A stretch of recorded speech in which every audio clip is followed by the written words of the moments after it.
Rusia sedang dilanda rasa khawatir saat salju menutupi permukaan air di Sungai Dniper. Hal tersebut disampaikan oleh pejabat di administrasi wilayah Ukraina yang didukung oleh Rusia. Ia mengatakan pasukan Ukraina dapat memanfaatkan penurunan tajam permukaan air Sungai Dniper untuk melintasi garis depan di Zaporozhye. Selain itu, pasukan Ukraina bisa memanfaatkan dengan memulai aksinya dalam garis pertempuran di wilayah selatan itu. Rusia harus bersiap-siap saat pasukan Kiev melakukan pergerakan maju saat Sungai Dniper menjadi beku. Diketahui Sungai Dniper memiliki lebar mencapai 10 mil sehingga menjadi penghalang alami antara kedua negara yakni Rusia dan Ukraina.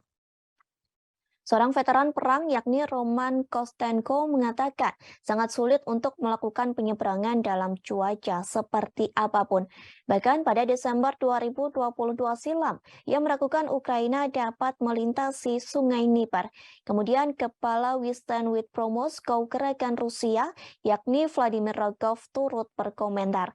Ia mengatakan pasukan Kiev telah merekayasa penurunan permukiman air melalui penutupan kunci hidrolik di berbagai titik di sepanjang Sungai Dniper, yang menunjuk stasiun hidroelektrik Dnipro di Zaporozhye, stasiun hidroelektrik tengah di utara Zaporozhye, dan pembangkit listrik tenaga air di Kremenchuk. Diketahui garis depan Zaporozhye telah lama menjadi sasaran penembakan intensif, terutama saat alarm peringatan berbunyi terkait ledakan di pembangkit listrik tenaga nuklir Zaporozhye.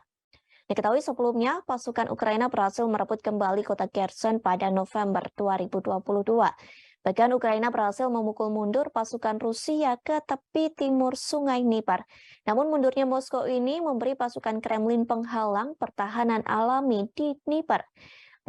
Departemen Studi Perang di London, yakni Mike Martin, menyarankan setelah mundurnya Rusia ke tepi timur akan menjadi langkah yang lebih bijaksana dari pasukan Ukraina.